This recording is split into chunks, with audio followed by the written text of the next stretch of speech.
Mr. Chairman, I have a privilege motion.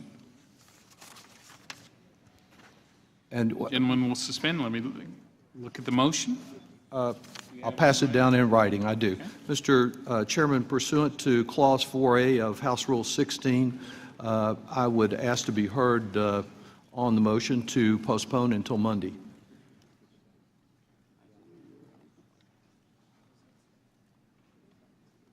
You can't read my clear writing? You and I have the same affliction, just so you know. Gentleman is recognized to make your point. Thank you for your courtesy, Mr. Chairman.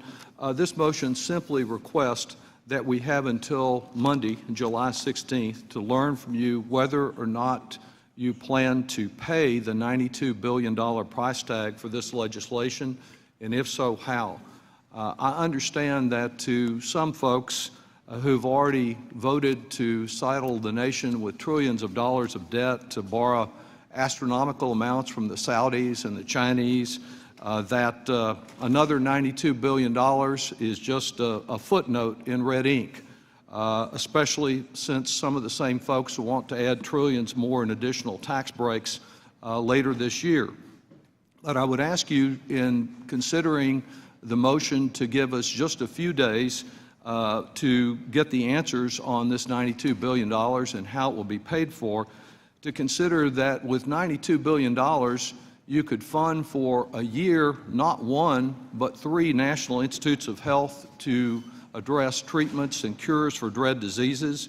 You could finance the entire Department of Education budget, and instead of the DeVos approach of slash and burn public education over there, you could actually increase educational opportunity by about 50%. This motion asks only that we give you until Monday to answer the $92 billion question that's pending. And in these few days, perhaps we could also have some expert witnesses come to discuss whether spending $92 billion this way on health savings accounts is the best and most effective patch to put on our health care system to offer the most Americans a little more accessibility to health care.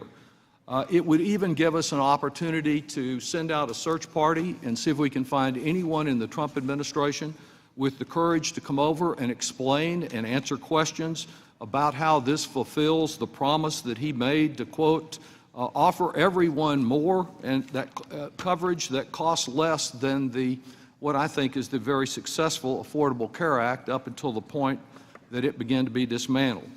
Instead of just narrowly talking about health savings accounts, I think what we need to be doing now and better on Monday is to talk about saving health care accessibility from the repeated attacks that have been made under what I suppose you now have to call Trump care, which basically means not very much care or nothing care for many. I believe that this legislative package is less about HSA and more about CYA, but I would not use the kind of coarse language the President spouts. I think you can call it cover your tracks or CYT legislation for what has basically been an assault on health accessibility. HSAs are a device to cushion the fortunate from the harm done by Trump care.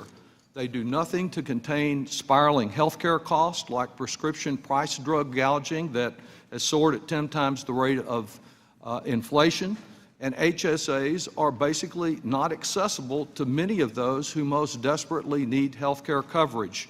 We note from the data that has been collected for today's markup that only 5%, that is 5 out of 100 Americans who earn less than $100,000, even have a health savings account, with 70% of the value of HSAs coming from households making over $100,000.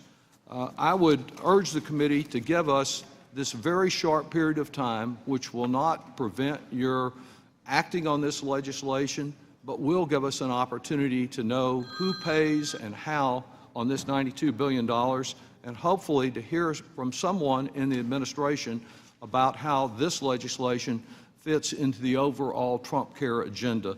And with that, I would move the adoption of the motion to give us until Monday to get these answers, and thank you for your courtesy.